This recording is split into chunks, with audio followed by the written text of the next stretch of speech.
Reunión espiritual donde venimos a edificarnos mutuamente y a recibir del Señor, pero también a darle al Señor toda nuestra vida, todo nuestro ser. Vamos a poner este momento en las manos de Él para pedirle que este sea un tiempo de mucha bendición. Padre, en el nombre de Jesús, gracias te damos una vez más, Señor, por el privilegio que tenemos, por tu misericordia, por tu gracia, de acercarnos a tu trono, de acercarnos con confianza, como hijos amados.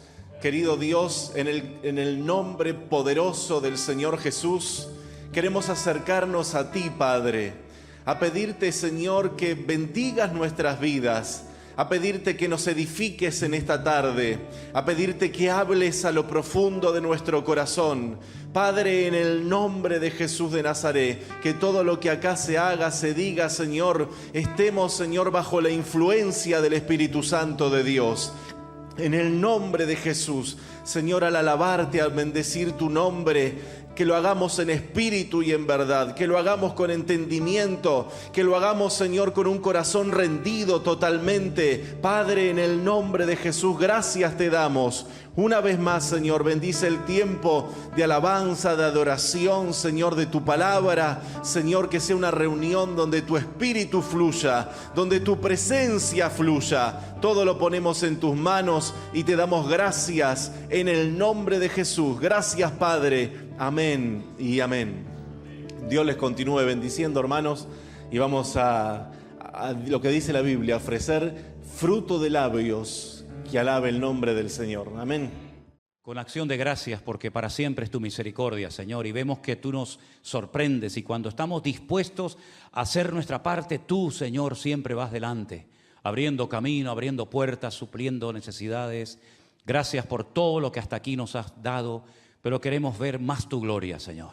Sabemos que hay una necesidad tremenda en el mundo y no sabemos lo que va a ocurrir en los próximos días, semanas o meses, pero queremos estar preparados, Señor. Y queremos, Señor, estar fortalecidos en la fe, no dejarnos arrastrar por la corriente de este mundo, vivir en orden, en obediencia, en santidad, no perder el tiempo, Señor, sino estar con la mano en el arado, mirándote solamente a ti. Ahora pedimos que bendigas esta palabra que vamos a compartir. En el nombre de tu amado Hijo Jesús. Amén. Amén, amén. Gloria a Dios. Quiero llevarles en primer lugar al libro de Zacarías. El libro de Zacarías está en el Antiguo Testamento. Y vamos a ir al capítulo 14. Y mientras lo están buscando, me gustaría, espero que lo recuerden, si no anótenlo. Lean otra vez cuando lleguen a casa, detenidamente, Zacarías capítulo 14, el capítulo 2 del libro de Joel, y el capítulo 1 del libro de Sofonías. Repito, Zacarías capítulo 14, Joel capítulo 2 y Sofonías capítulo 1. Hay otros libros, hay otros pasajes bíblicos que hablan del tema que vamos a hablar en esta tarde, que es el tema de el día del Señor. Cuando hablamos del día del Señor, por lo menos en esta ocasión, no estoy haciendo referencia al día de reposo, al día que el Señor estableció desde los tiempos de Adán y Eva para que la humanidad hiciera una pausa y reflexionara en torno a la obra creadora de Dios. Santificó el día de reposo, el séptimo día, el día del Shabbat, para que todas las naciones de la tierra y para que todas las personas recordaran que el mundo no fue producto de la casualidad, que no se creó solo, sino que detrás de ese sol, de esa luna, de esos pájaros, de esas estrellas, etcétera, hay una mano creadora y diseñadora que es la mano de nuestro Dios. Así como cuando vemos, no sé, por ejemplo, un reloj, a nadie se le ocurriría decir, bueno, este reloj es producto de la evolución mecánica, ¿no? Se creó solo. Se encontraron por ahí agujas, se encontraron tornillos, esferas, se juntaron, hubo una gran explosión y de repente comenzaron a aparecer relojes y coches y trenes y aviones por todas partes. Sabemos que eso sería algo totalmente absurdo decir eso, ¿no? Cualquiera se reiría de nosotros diciendo, hombre, por favor, cualquier persona sabe que detrás de un coche hay un diseñador, hay una marca, hay una patente, hay unos repuestos, hay unas piezas que cada una tiene que estar puesta en su sitio. ¿Quién las puso? Bueno, pues el diseñador o el creador, ¿verdad?, el fabricante de ese coche, de ese reloj, de lo que fuera. Pues hermanos, si somos capaces de entender que detrás de cualquier cosa que vemos, material, hay la mano de un mecánico, de un ingeniero, etcétera, ¿cómo nos negamos o cómo se niegan algunos seres humanos a reconocer que detrás de la creación está la mano de un diseñador, está la mano de nuestro Dios? El hombre no ha creado el universo, el hombre no puede crear una estrella, el hombre no puede crear un planeta, un satélite, el hombre no puede crear un río, un mar, ¿verdad? Sino que detrás de todo eso está la mano de Dios. Y ustedes van a ver, por ejemplo, en el devocional de mañana, en el capítulo 1 de Romanos, yo voy a estar compartiendo que las cosas invisibles de Dios, como por ejemplo su eterno poder y su deidad, dice la Biblia que se hacen claramente visibles por la obra de la creación. Es decir, cualquier persona contemplando un amanecer, una puesta de sol, cualquier persona viendo la creación, paseando un poco por una montaña, por un río, por un lago, por un volcán, etcétera, sabe que detrás de todo eso no está la casualidad, sino detrás de todo eso hay, ya digo, un creador, un diseñador, ante el cual tendremos un día que rendirle cuentas. Ahora, sabemos que ese creador, ese diseñador del universo, delegó, puso todo en las manos del hombre para que cuidara la creación, por lo menos en este planeta. Y esa fue una de las primeras responsabilidades que tuvo Adán y Eva, cuidar la creación de Dios. Ellos vivían en un sitio concreto y ahí tenían que ejercer el dominio y el orden, poner nombre a los animales, cuidar de la creación de Dios. Y esa es una de las responsabilidades principales del ser humano, cuidar de la creación, de la propiedad de Dios. Porque no somos propietarios, pero somos administradores de la creación de Dios. El hombre tiene poder y capacidad para cuidar del mundo, sin lugar a dudas. Hay tecnología hoy en día más que suficiente. Yo diría que hasta demasiado, para saber controlar todo y que no haya contaminación y que haya orden. Pero lamentablemente sabemos que ha ocurrido todo lo contrario. Sabemos que el hombre, perdone la expresión, se está cargando el planeta. Este tema del cambio de clima, y ahora donde antes llovía, ahora hay una sequía terrible, donde antes no llovía nunca, ahora hay unas lluvias torrenciales brutales, incluso lugares donde no nevaba jamás, ahora nieva. En el norte ahora hay calor, en el sur hay frío. Es decir, como el mundo al revés, todo esto es producto de la desorganización del hombre, del desorden, del caos, ¿verdad? Del abuso que hay, de la excesiva extracción de recursos naturales, ¿verdad? Vaciando al planeta y llenándose los bolsillos creyendo que son los dueños del planeta Tierra, ¿no? Ahora, la Biblia nos enseña que algún día el dueño del mundo, porque de Jehová es la tierra y su plenitud, dice la Biblia, algún día el dueño, el creador del universo, tendrá un día específico que se llama en la Biblia el día del Señor, donde los hombres tendrán que rendirle cuentas. Ahora, si ustedes leen las porciones que yo les he pedido que lean, yo tengo aquí una lista y la vamos a poner ahora en la pantalla, se van a dar cuenta que ese día, esa manifestación sobrenatural de Dios en un momento puntual de la historia, tiene muchas palabras que definen ese día. Y vamos a ver algunas de esas palabras para que más o menos nos hagamos una idea de lo que quiere decir la Biblia cuando nos dice que vendrá un día llamado el Día del Señor. Voy a comenzar a leer lo que yo he leído en estos pasajes referente al Día del Señor. Algunos profetas definen al Día del Señor como un tiempo de angustia, como un día de aprieto, de alboroto, de asolamiento, de tinieblas, de oscuridad.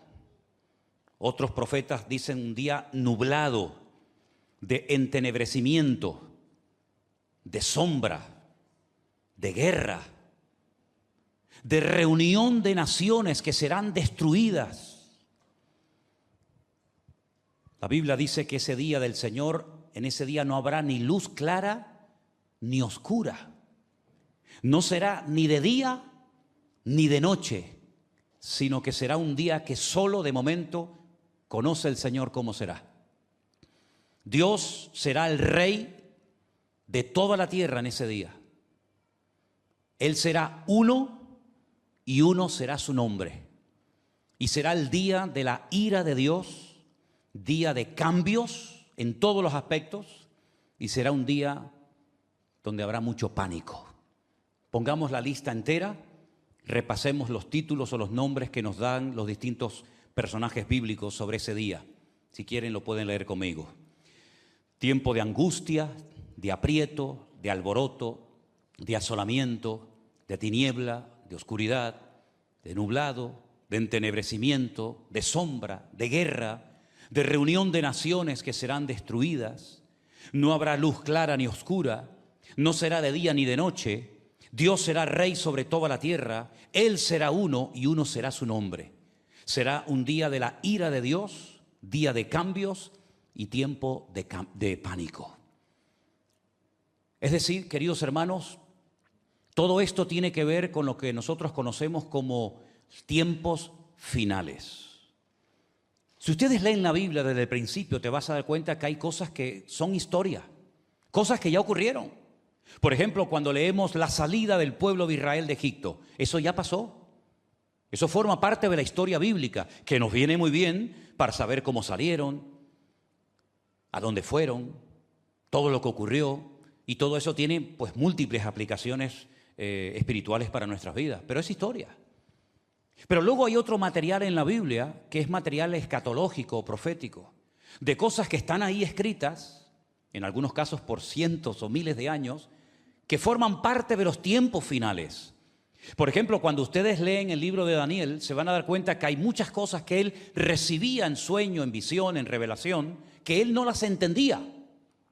Porque lógicamente Daniel en aquel momento, en las circunstancias en las que él se encontraba, no tenía toda la información que tú y yo tenemos en este momento, teniendo todo el manual en nuestras manos, la Biblia.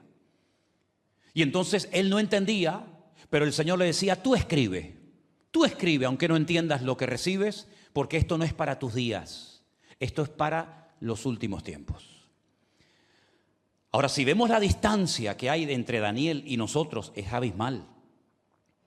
Muchas de las cosas que han ocurrido, por ejemplo, todo el Nuevo Testamento que se escribió, el derramamiento del Espíritu Santo en el día de Pentecostés, la crucifixión del Mesías, la resurrección del mismo, ¿verdad? Y tantos acontecimientos, pues Daniel nunca los había visto. Sin embargo, para nosotros ya son hechos reales, puntuales, que forman parte de la historia sagrada, de la historia bíblica, y que leemos, ¿verdad? Y memorizamos y predicamos a menudo. Pero hay un amplio sector de material en la Biblia que es un material que aún no se ha cumplido. Ahora, si alguien se pregunta o se cuestiona, ¿qué posibilidades hay, humanamente hablando, de que esas profecías se cumplan? Humanamente hablando, cuando se escribieron, yo me atrevería a decir que ninguna. Ninguna. Porque, por ejemplo, cuando la Biblia nos da el número de soldados que van a atacar a Israel en los últimos tiempos, en todo el planeta Tierra no había esa cifra de habitantes en ese momento. Por lo tanto, era una profecía que no se podía cumplir en esa época, ni en esa generación. Porque no había esa cantidad enorme de millones de soldados que dice la Biblia que en los últimos tiempos van a atacar al pueblo de Israel. Ahora, desde el día 7 de octubre hasta nuestros días, hasta hoy en día, en Israel ha cambiado todo, absolutamente todo. Y me atrevo a decir,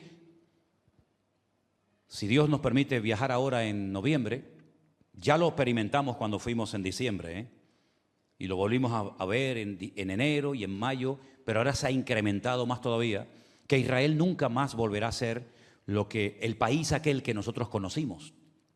Seguirá siendo Israel, estará en el mismo sitio, con el mismo himno, la misma bandera, etcétera, pero el ambiente, sobre todo espiritual, ha cambiado considerablemente. La gente está triste, los corazones están rotos. Hay más de 700 soldados israelíes que han muerto, todos tienen padre y madre. Imagínense ustedes, todavía sigue habiendo, no se sabe exactamente el número de cuánta gente está secuestrada, pero todavía hay unos cuantos, en unas condiciones terribles. El otro día una de las chicas que apareció muerta no pesaba más de 35 kilos, después de haber estado casi 10 meses cautiva. Y hay una desesperación por parte de padres, de madres, de tíos, de abuelos, de amigos, que no saben lo que ha pasado con su nieto, con su hijo, con su padre, con su madre, con su abuela. Y hay todos los días manifestaciones de miles y de miles de personas por las calles de Tel Aviv y de otras ciudades de Israel. La gente gritando. El otro día vi una escena que me partió el corazón cuando en la misma, casi llegando ya a la franja de Gaza, pusieron unos altavoces gigantes y los padres, las madres, los abuelos gritando el nombre de sus hijos, diciéndoles que te amo, que no pierdas la esperanza, que estoy contigo, te voy a traer a casa. Y cuando el otro día aparecieron pues 6 que los habían recién matado porque estaban a punto de ser, digamos, rescatados, pues los funerales fueron tremendos. Ver a esos padres, a esas madres. El día anterior una madre había cumplido años y ella soñaba con que el día de su cumpleaños pudiera abrazar a su hija, y su hija volvió pero muerta y nunca más la volverá a ver. Y otros tantos que desaparecieron, que no se sabe lo que pasó con ellos, ¿no? Y por eso digo que desde los tiempos de la Segunda Guerra Mundial nunca había ocurrido eso en el pueblo de Israel. Y cuando llegamos allí y vemos a la gente triste, un pueblo que siempre fue tan alegre, que siempre estaban cantando y bailando por las calles, es muy duro, ¿no? Es muy duro ver a ese país tan roto, ¿no? Pero esto es lo que la Biblia dice que iba a ocurrir en los últimos tiempos. Y saben una cosa, y me duele decirlo, pero tengo que decirlo. Esto no ha hecho más que empezar. Nosotros tuvimos un lema en el primer congreso de la Iglesia Virtual, ¿se acuerdan? En Toledo, ¿cuál fue? El primer lema. Lo mejor está por venir, ¿se acuerdan? En este momento a Israel, lo peor está por venir. Esto no ha hecho más que empezar. En este momento tienen 7 frentes abiertos, tanto internos como externos, 7 frentes abiertos. Miles y miles de personas hace 10 meses que han salido de sus casas en el norte, muchas de ellas están destruidas, quemadas, viviendo en hoteles. Cuando en el mes de mayo estuvimos en algunos hoteles donde estaban las familias y los niños venían y nos abrazaban y querían hacerse fotografías con nosotros, ¿verdad? Aburridos, no saben lo que va a pasar con sus vidas. Y todo esto no ha hecho más que empezar, ¿verdad? Y sabemos que los enemigos de Israel están armados hasta los dientes, y sabemos que, por ejemplo, Irán pues está tratando por todos los medios de destruir lo que Dios ha dicho que va a suceder. Porque quiero que tengan algo en cuenta. Cada vez que el diablo se entera o se da cuenta de que Dios ha comenzado a hacer algo importante, trascendental, que va a impactar al mundo, que va a cambiar el rumbo de la historia, el mundo espiritual por parte bueno y malo como que se activan. Es como si nos acercamos a una colmena. Están tranquilas las abejas, pero tú llegas y les sacudes o haces acto de presencia, hermanos, es impresionante, se vuelven salvajes y te atacan, porque saben que hay un enemigo externo que va por ellas, va a quitarles la miel o va a destruirla o va a hacerles daño.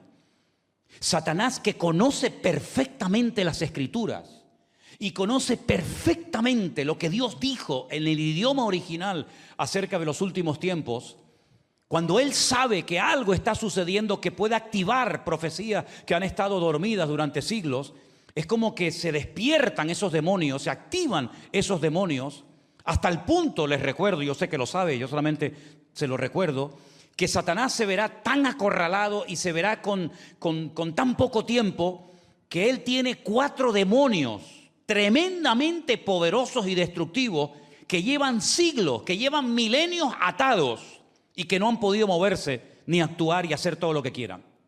Lo tremendamente destructivos y malos que tienen que ser esos demonios para que el Señor los haya tenido atados durante miles de años, desde los días de Noé. Esos demonios junto al río Éufrates están atados. Pero dice la Biblia que en los últimos tiempos esos 4 demonios, lo pueden leer esto en el Apocalipsis, se les permite por un tiempo corto, hacer un poco de las suyas, y es impresionante lo que va a ocurrir. Y todo eso forma parte de lo que llamamos el día del Señor, el día de una visitación sobre todas las naciones de la tierra. Quiero que leamos algo de la información que nos da la Biblia acerca de ese día. Hermanos, y déjenme que les diga algo antes de leerlo.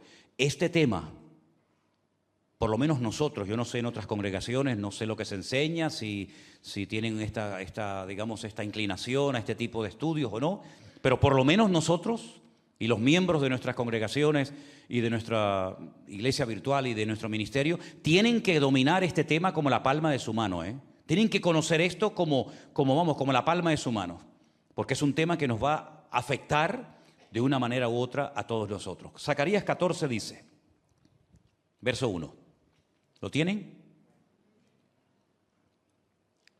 He aquí el día de Jehová, el día del Señor viene, y en medio de ti serán repartidos tus despojos. Presten atención a las palabras que vamos a leer porque son tremendas. Yo reuniré a todas las naciones para combatir contra Jerusalén. Hermanos, si no tuviéramos más versículos por delante, lo que hemos leído nos sacude el alma. ¿Cómo, Señor? ¿Que tú te vas a encargar de reunir a todas las naciones de la tierra para ir a pelear contra Jerusalén? Esto nunca ha ocurrido.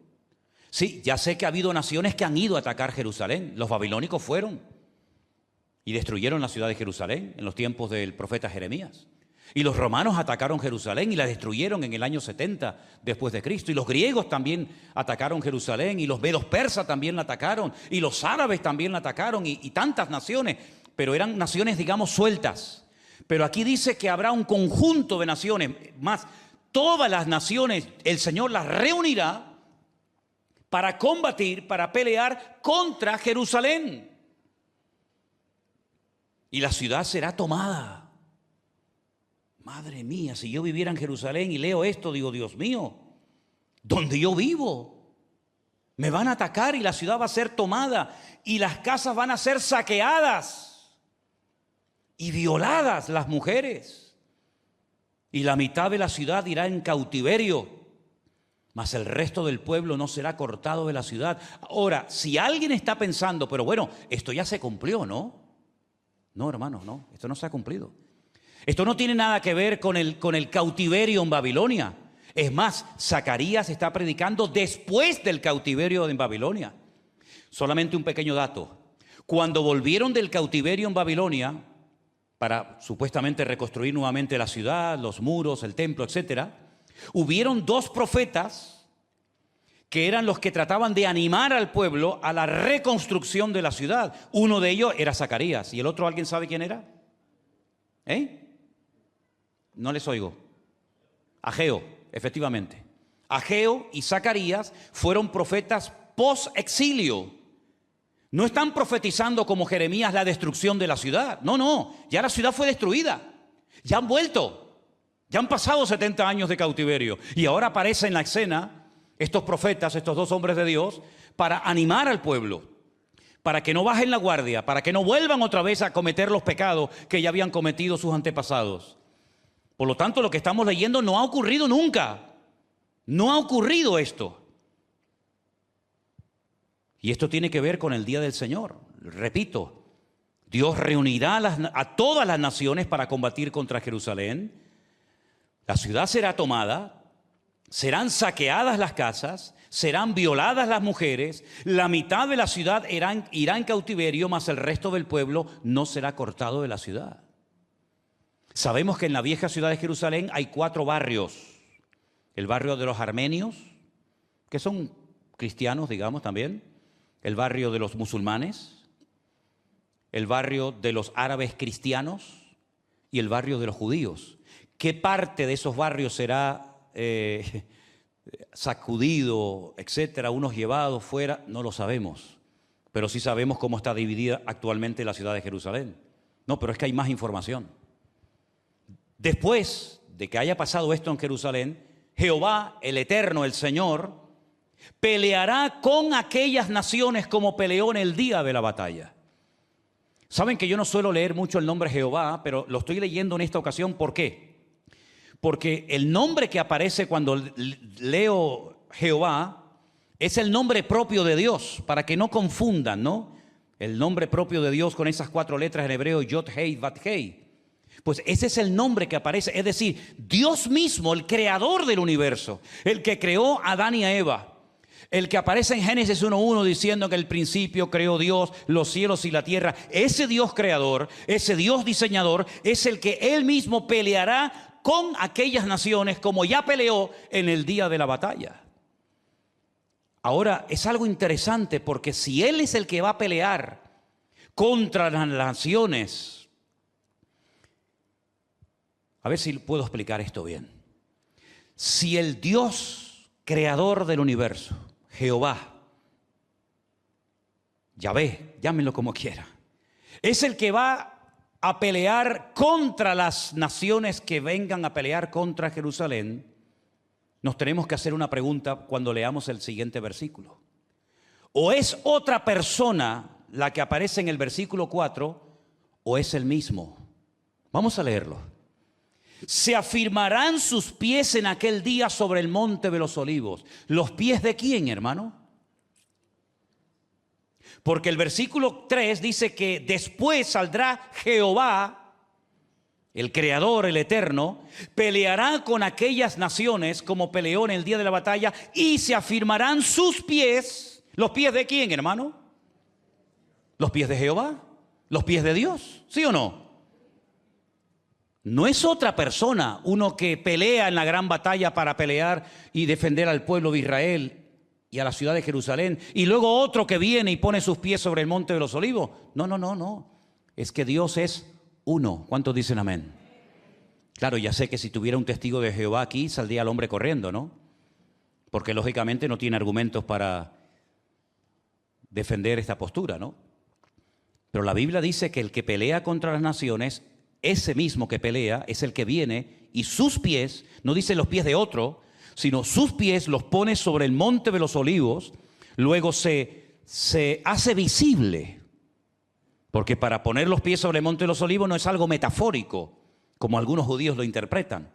Es algo literal, porque si es algo metafórico, el que Él pone los pies sobre el monte de los olivos, a continuación tenemos que seguir con el mismo sistema de interpretación, decir que bueno, que el monte no se parte, que Él no pone sus pies sobre el monte de los olivos, porque es metafórico. Aquí tenemos hoy que decidir si esto es una metáfora, ¿es una forma de explicar algo o esto es algo literal? ¿Ustedes qué creen, hermanos? Voy a leer el resto del pasaje mientras van pensando la respuesta. Se afirmarán sus pies en aquel día sobre el monte de los olivos, que está enfrente de Jerusalén, al oriente, lo sabemos. Y el monte de los olivos se partirá por en medio, hacia el oriente, es decir, hacia el este y hacia el occidente, haciendo un valle muy grande, y la mitad del monte se apartará hacia el norte y la otra mitad hacia el sur.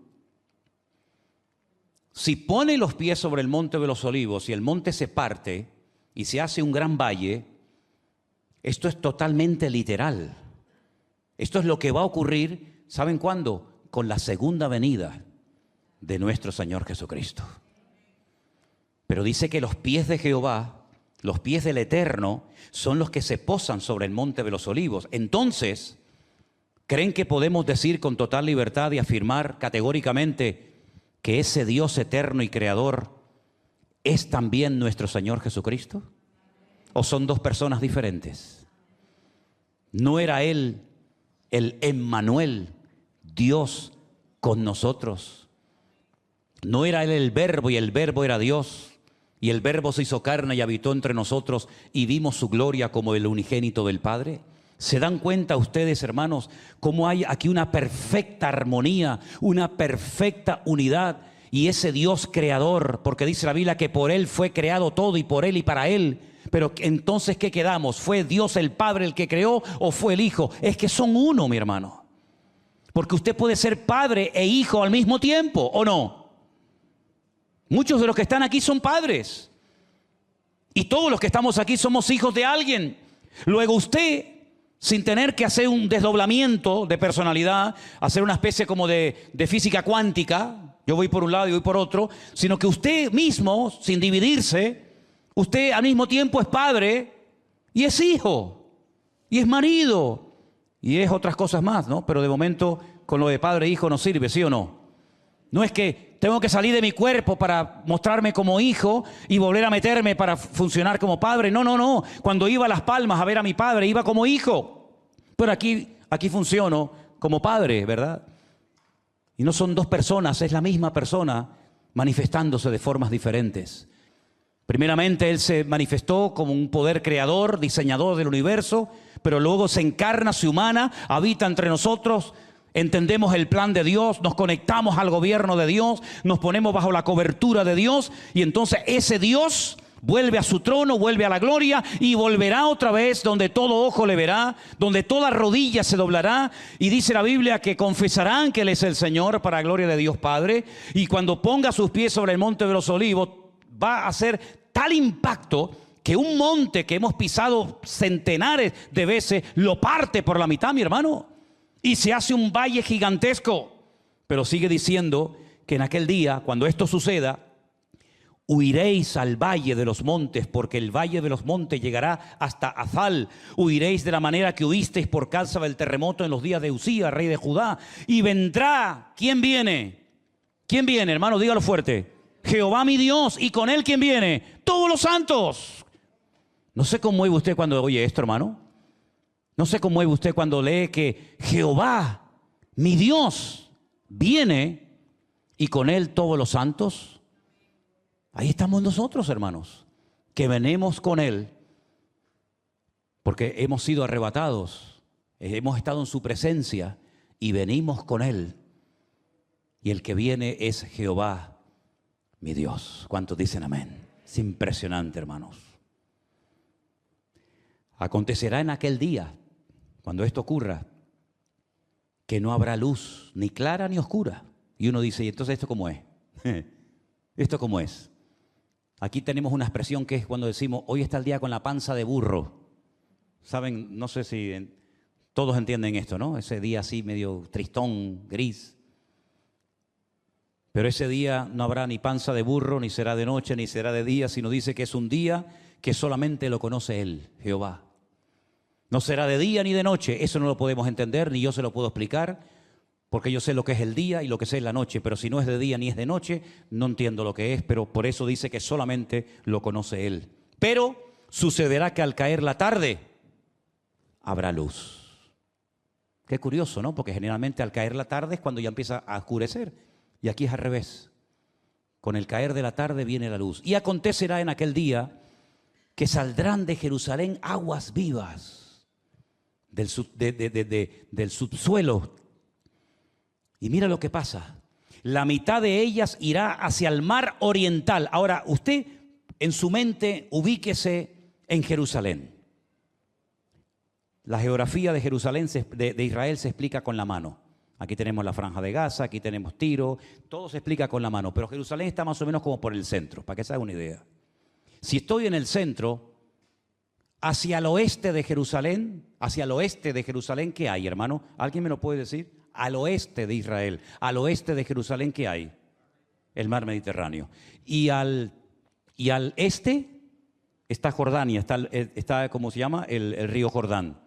Y tenemos detrás del Monte de los Olivos, cuando usted sube a lo alto del Monte de los Olivos, usted puede ver detrás el Valle del Jordán. A lo lejos ve unas montañas que son las montañas de Jordania. Y usted puede ver a lo lejos el monte Nebo. Nebo. ¿Qué pasó en el monte Nebo? Murió un Naví. Naví, ¿qué es en hebreo? Es un profeta. Nebo es el monte del profeta Moisés, donde murió, donde el Señor lo enterró. Pues allí está el mar muerto y dice la Biblia que entran aguas al mar oriental y la otra mitad al mar occidental. Es decir, entran aguas al Mediterráneo y entran aguas al mar muerto en verano y en invierno. Y Jehová será rey sobre toda la tierra y en aquel día Jehová será uno y uno su nombre. ¿Cuántos dicen amén? Nos da mucha información, pero fíjense por ejemplo en el versículo 11. Morarán en ella y no habrá nunca más maldición, sino que Jerusalén será habitada confiadamente. Todo es profético, todo es escatológico, todo forma parte del futuro, del día de la revelación de nuestro Dios. Y ahora hay un dato aquí tremendo de algo que nunca ha ocurrido, que seguramente cuando Zacarías lo recibe no entendió nada el pobre, porque esto nunca se había visto, pero que para nosotros esto, no digo que sea normal, pero es posible. No nos suena a ciencia ficción. Sabemos que hoy en día hay armas de destrucción masivas que con un botón se puede arrasar un país entero. Con un botón, un país entero. Ya no hace falta mandar 1 millón de soldados y mandar lanzas y jabalí. No hace falta. Pero dice que habrá una plaga. La palabra plaga la conocemos porque vemos que en Egipto hubo 10 plagas. En esta ocasión nos habla en singular. Dice que esta será la plaga con la que el Señor nuestro Dios herirá a todos los pueblos que pelearon contra Jerusalén. Recuerden que en el versículo 2 el Señor reunía a todas las naciones de la tierra. Allí va a ir Pedro Sánchez, Puigdemont, Maduro, etcétera, etcétera. Allí van a estar todas las naciones de la tierra. Y ahora tiene un regalito el Señor para todos los que se atrevieron a viajar, a cruzar el océano, a ir en barco, en avión, en bombardeo. Para todos ellos que se atrevieron y se juntaron para ir a pelear contra uno, porque, hermanos, ahora es todos contra uno, no uno contra todos, como fue en la Segunda Guerra Mundial, que hubo uno contra todos, ¿no? Ahora es al revés, ahora son todos contra uno. Se ha dado la vuelta a la tortilla. Pues para esas naciones que con su orgullo, su arrogancia, su poderío militar creyeron que iban a poder conseguir sus objetivos, el Señor tiene una plaga reservada para ellos. Y dice, esta es la plaga con la que van a ser heridos los pueblos que pelearon contra Jerusalén. ¿Cuál es? Escuche, la carne de ellos se corromperá estando ellos sobre sus pies. No están en una cama, no están enfermos en un hospital, están de pie. Probablemente hablando, dando un discurso, peleando, no sé. Están de pie. Y mueren de pie. Porque dice que se van a consumir en las cuencas sus ojos y la lengua se les deshace en su boca. Esto es impresionante, ¿eh? ¿No les parece, hermanos? ¿Te gustaría a ti morir así? Ni loco, ¿no? Se deshacen los cuerpos, se desmigajan, se pulverizan. ¿Esto qué es? ¿Esto es un ataque nuclear, bacteriológico, químico? ¿Esto qué es? Bueno, sea lo que sea, esto es lo que va a ocurrir con aquellas naciones que se atrevieron a pelear contra Jerusalén, la ciudad del gran rey.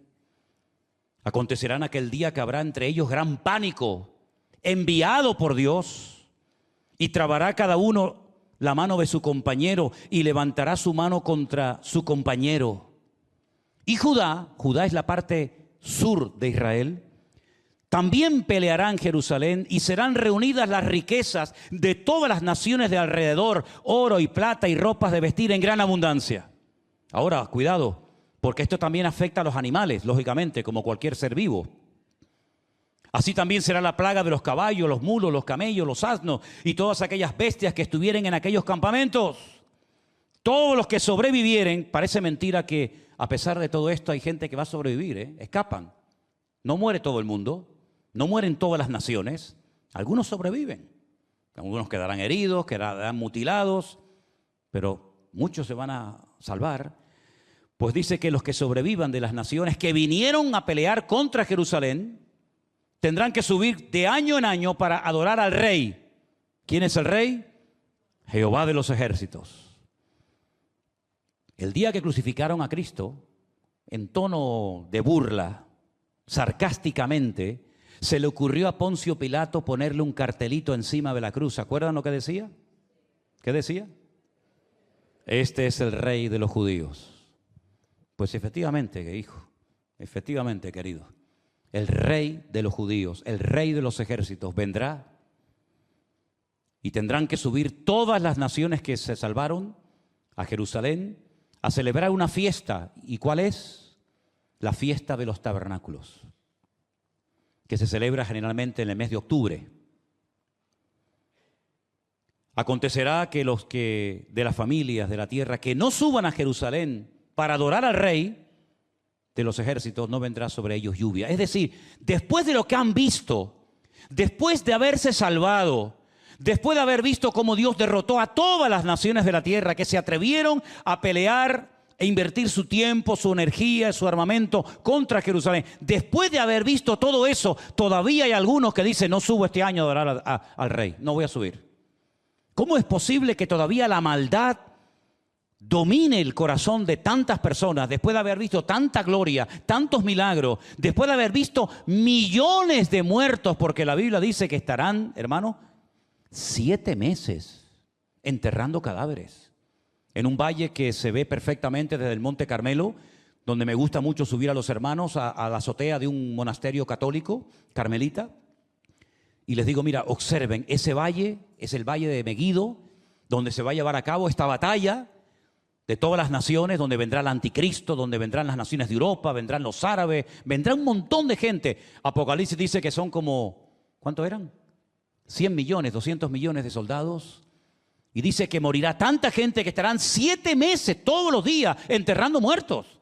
Pero ¿cómo se puede tardar tanto tiempo enterrando gente? Hermanos, que van a morir millones, millones de personas. Dice que la sangre llegará a los frenos de los caballos. Y el armamento, todo lo que trajeron, estarán 7 años prendiéndole fuego. Servirá como combustible. Claro, cuánta gasolina trajeron los tanques de combate, los aviones, desmantelar todos aquellos fusiles, granadas, bazocas, cohetes. 7 años. Pues habrán algunos que no quieran subir. Y dice, y si la familia de Egipto no quiere subir y no viniere, sobre ellos no vendrá lluvia. Pero algunos dirán, pero tienen el río Nilo. No, porque el río Nilo, la Biblia dice que se secará. Entonces tendrán que depender de la lluvia del cielo. Es decir, si ustedes siguen leyendo el resto del capítulo, todo esto tiene que ver con el día del Señor. Esta es la información que nos da Zacarías. Interesante, por cierto.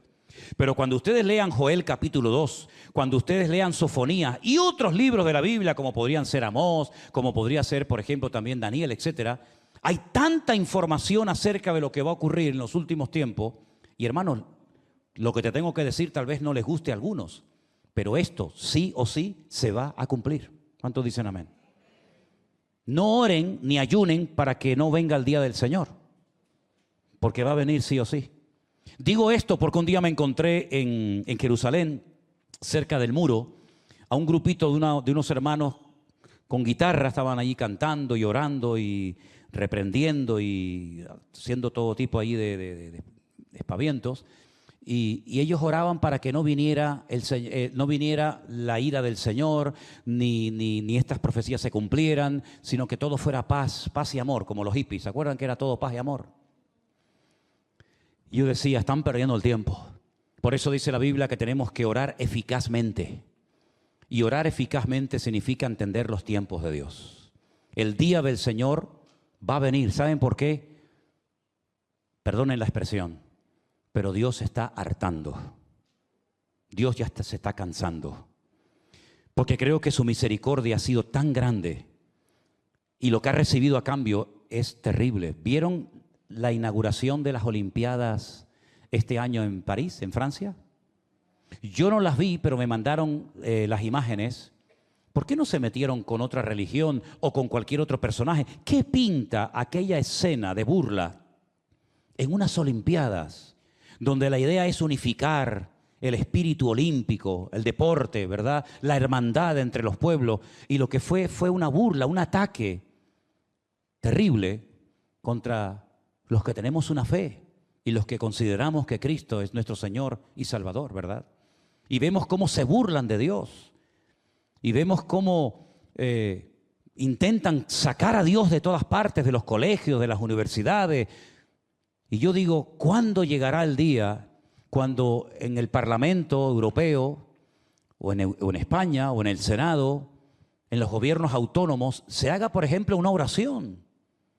Y se invite al Señor, Señor, ayúdanos y danos sabiduría para gobernar este país.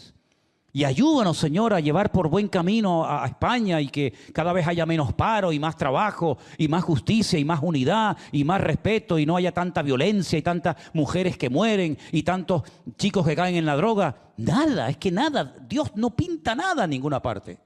Es tremendo, ¿verdad? Y cuando por ahí alguien hace alguna declaración, sea cura, sea periodista o sea artista o lo que sea, en contra del patrón, en contra de la norma, ¿verdad? Pues automáticamente al día siguiente tiene que salir a pedir perdón. Porque es un homófobo, es una persona que ha herido la sensibilidad de otras personas. Hermanos, La gente está hartando a Dios y llegará un momento en el que Dios diga, basta, se acabó, se acabó. La Biblia dice que llegó el momento que el Señor cerró la puerta del arca. La cerró el Señor, no fue Noé el que cerró la puerta, no es que vino un ángel y cerró la puerta. Dios dijo, se acabó, cierra la puerta, ya llevo 120 años dándole oportunidad al mundo que se arrepienta y no se quieren arrepentir, pues le mando el diluvio. Porque la pregunta es, ¿quién mandó el diluvio, hermanos? El diluvio no lo mandó el diablo, el diluvio lo mandó el Creador, que abrió las cataratas de los cielos y murieron todos aquellos que no quisieron salvarse. ¿Y quién destruyó Sodoma y Gomorra, hermanos? ¿El diablo, Satanás? ¿El rey de Sodoma y Gomorra le prendió fuego a la ciudad como Nerón le prendió fuego en su época a la ciudad de Roma? No, fue Dios el que dijo basta. Y fue Dios el que humilló al faraón. Y será el mismo Dios el que diga en un momento determinado, basta. Mandé a mi hijo y lo mataron. Mandé profetas y los apedrearon. Mandé predicadores, iglesias, programas de radio, programas de televisión. Le di millones de oportunidades y no quisieron arrepentirse. Y por eso el día del Señor es tan real como el día del nacimiento de Cristo en Belén de Judea. Y el día del Señor, la ira del Cordero, la ira del Señor es tan real como el día que el Señor resucitó y salió de la tumba y ascendió a los cielos. Pues de igual manera que todo eso forma parte de la historia, también en algún momento ese mismo que se fue vendrá, y en esta ocasión no vendrá como siervo sufriente a ser herido, maltratado y humillado como lo fue, sino vendrá como rey triunfante y glorioso, como rey de reyes y señor de los señores. ¿Cuántos dicen amén?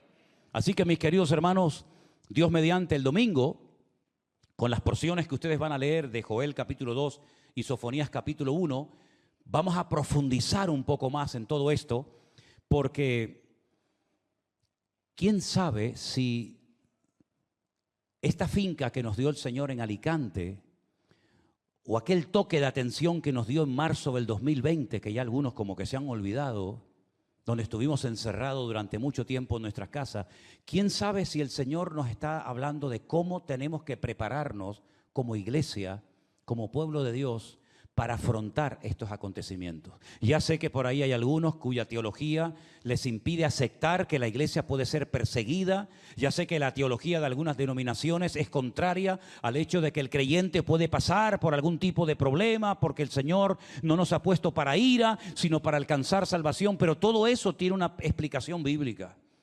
Y dice la Escritura, y termino, que todos los que quieran vivir piadosamente. ¿Qué significa vivir piadosamente?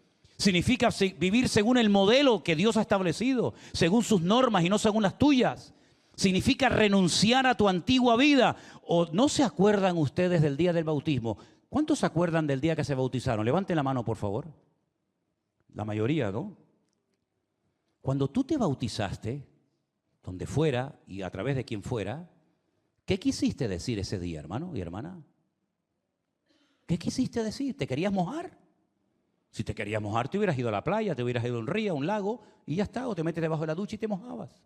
No. Ese día, tú y yo dijimos a los testigos que estaban allí y a nuestro Dios, quiero morir a mi antigua vida. Quiero morir. Ya no quiero ser aquel que fui. Ya no quiero llamar la atención de ningún hombre ni de ninguna mujer. Ya no me interesa si me llaman o no me llaman. Yo quiero morir. Yo quiero morir. Y claro, el problema es que todos quieren vivir. Y para vivir hay que morir. Así que el día que te sumergiste en el agua, tú dijiste con aquel acto simbólico que tú querías morir a tu antigua vida. Pues no la vuelvas a resucitar otra vez. O mueres. Pero no puedes estar vivo y muerto al mismo tiempo. O estás vivo o estás muerto. Si estás vivo para Cristo, gloria a Dios. Pero si quisiste morir aquel día y sigues tratando de vivir como aquella antigua vida, a lo mejor es tiempo de que te bautices otra vez, o a lo mejor que te conviertas. Así que, mis queridos hermanos, ¿cómo tenemos que prepararnos para estos acontecimientos finales? La Biblia dice lo que tenemos que hacer. Tengo mucha información sobre esto, pero déjenme solamente que les diga algo. En la destrucción de Jerusalén en el año 70 después de Cristo, el Señor dijo, no es para nosotros ahora, ¿vale? Es un dato de aquella época. El que esté en la azotea, no baje a la casa a coger nada. sal corriendo. El que esté en el campo, que no entre en la casa para decir, ay, tengo que ir a buscar la cartera, la documentación. Si estás en el campo, no entres. Son instrucciones específicas que el Señor dio para que no te ocurriera lo que ocurrió en el año 70 después de Cristo, que murieron miles de personas en Jerusalén. Luego, ¿hay instrucciones para nuestra época hoy en día? Claro que las hay. Mira cómo el Señor dijo, y oren para que no sea invierno. Y oren para que no estés embarazada en aquel tiempo. Y le dio concretas especificaciones de tal manera que dicen que muy poquitos cristianos murieron en la destrucción de Jerusalén porque se acordaban de lo que el Señor les había dicho, y la mayoría de los que murieron, sobre todo crucificados, y fueron deportados, llevados como esclavos a Roma, a masacrarlos en Roma, eran aquellos que se olvidaron de las palabras del Señor. Entonces dice el Señor, velad y orad para que este día que te he hablado hoy no te sorprenda como ladrón en la noche. Las instrucciones de lo que tenemos que hacer y de lo que no tenemos que hacer las compartiré con todos ustedes el día domingo. Amén, hermanos. Nos ponemos de pie, por favor. Este mensaje queda grabado, como bien saben ustedes, en nuestro canal de YouTube, para que si quieren volver a oírlo o repasarlo o compartírselo a alguien, lo puedan hacer. Y que el Señor nos ayude a entender todo esto. Porque una de las cosas que vamos a ver también el domingo es cómo el pueblo de Israel, espiritualmente hablando, va a entrar en una descomposición moral y espiritual sin precedentes, como ya ocurrió el día 7 de octubre, consecuencia de una serie de cosas. Oramos. Padre Celestial, gracias. Gracias porque tu palabra se cumple, Señor. Gracias porque tú nos adviertes muy claramente lo que tenemos que hacer para que no caigamos en la trampa que el mundo quiere poner delante de nosotros. Abre nuestros ojos, Señor. Abre nuestros oídos, Padre. Danos discernimiento espiritual para entender las profecías de tu palabra, Señor. Vivimos en tiempos difíciles, tiempos peligrosos. Tiempos de guerras y de rumores de guerras. Tiempos de falsos cristos, de hambres, pestes y terremotos. Y sabemos que todo esto pasará, Señor, tarde o temprano. El cielo que vemos cada mañana, la tierra que pisamos cada día pasará. Pero tu palabra siempre permanecerá. Aleluya. Que tu palabra sea antorcha en la tiniebla, Señor. Que tu palabra sea, Señor, la luz de mi camino, el ancla de mi alma, Señor.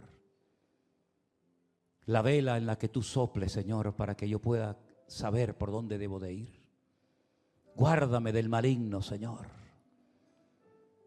Guárdame de la antigua vida, que la desprecio y la rechazo, y la pongo ante tus pies en este momento, Señor.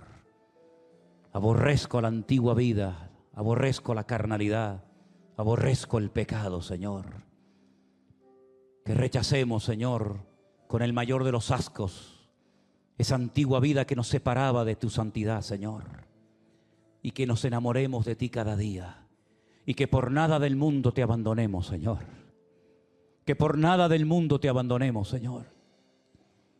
Guárdanos de la hora de prueba que ha de venir sobre todas las naciones de la tierra. Y que podamos ser sabios aborreciendo el mal y amando a Cristo. Bendito sea mi Señor. Levanta tus manos al cielo y di conmigo, Señor, guárdame. Guárdame, Señor, del fuego de la prueba.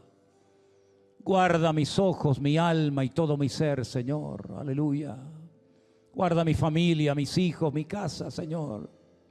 Como tú guardaste la vida de Abraham, tu siervo, y como tú guardaste la vida de Lot sacándolo de Sodoma, como tú guardaste, Señor, la vida de Daniel en el foso de los leones, guárdanos, Señor, en esta hora. Guárdanos, Señor, en esta hora de la prueba, Padre Santo. Oh, Jesús. Guarda a nuestros hijos, nuestros nietos, Señor, que podamos arrebatarlos del fuego, como dice tu palabra, que podamos sacarlos de la confusión, de la ignorancia en la que se encuentran muchos, y que podamos verlos como te aman y te adoran, Señor. Permítenos ganar a todos los miembros de nuestra familia para ti, Señor. Que no se pierdan nuestros hijos, nuestros nietos, nuestros padres y madres. Que no se pierdan, Señor. Porque sabemos lo que viene, es tremendo. Sabemos lo que viene, oh Dios. Sabemos lo que viene al mundo, tremendo. Yo te ruego, Señor, en el nombre de Jesús, que seamos conscientes, plenamente conscientes, que sin ti estamos perdidos. Tú eres el único que puedes traer estabilidad a mi vida. Tú eres el único que puedes traer, Señor, equilibrio a mi vida, Señor. Ayúdanos, Señor, fortalécenos en la fe. Como tu siervo Pedro que clamó, sálvame, Señor, y tú lo agarraste de la mano. Cógenos fuertemente de la mano y no nos sueltes, Señor eterno. Ayúdanos a guardar nuestros corazones. Aleluya. Diga conmigo, yo rechazo al pecado en mi vida en el nombre de Jesús. Yo renuncio a mi antigua vida ahora mismo. Aborrezco mi antigua vida. No quiero volver a ella. Señor, yo me entrego a ti en espíritu, alma y cuerpo. Y en el nombre de Jesús, Señor, declaro y confieso la victoria que tengo en mi Señor Jesús. Tu palabra me declara más que vencedor. Tu palabra me declara libre en Cristo Jesús, Señor nuestro. Tu palabra dice que por un camino vendrán contra mí y por 7 huirán. Y yo me levanto en el nombre de Jesús contra toda fuerza maligna que quiera frenar el avance de nuestras vidas, que quiera desacreditar nuestros testimonios, que quiera tirar por tierra la obra de Dios. Reprendo en la autoridad que tengo en mi Señor toda maquinación del diablo, todo ataque del maligno, todo dardo de fuego. Me vuelvo contra él ahora en el nombre de Jesús de Nazaret. Confesamos nuestra victoria y la sangre de Cristo tiene poder. Y tapamos toda boca de mentira, todo comentario falso, Señor. Y en el nombre de Jesús avergüenza al diablo, Padre. Avergüenza al enemigo de nuestras almas, ese ladrón que quiere matar, quiere hurtar, quiere destruir. Pero, Señor, tu vida es mucho más fuerte, porque tú fuiste herido en tu calcañar, Señor. Pero tú lo heriste a él con herida de muerte por la eternidad en su cabeza, Señor. Y en estos tiempos donde parece que la gente está dormida y distraída, Señor, queremos en el mundo espiritual dejar bien claro que aquí el que manda, aquí el que gobierna, aquí el que dirige, aquí el que controla es el Rey de Reyes y Señor de los señores. Aleluya. Tapa la boca, Señor, de esas religiones falsas que creen que matando ganan el paraíso, Señor. No permitas que avance el enemigo, Señor, en nuestra vida, sino que podamos estar por encima, Señor. Y si en algún momento somos atacados, si en algún momento somos perseguidos, Señor, que podamos brillar hasta el último momento y que nadie tape nuestras bocas.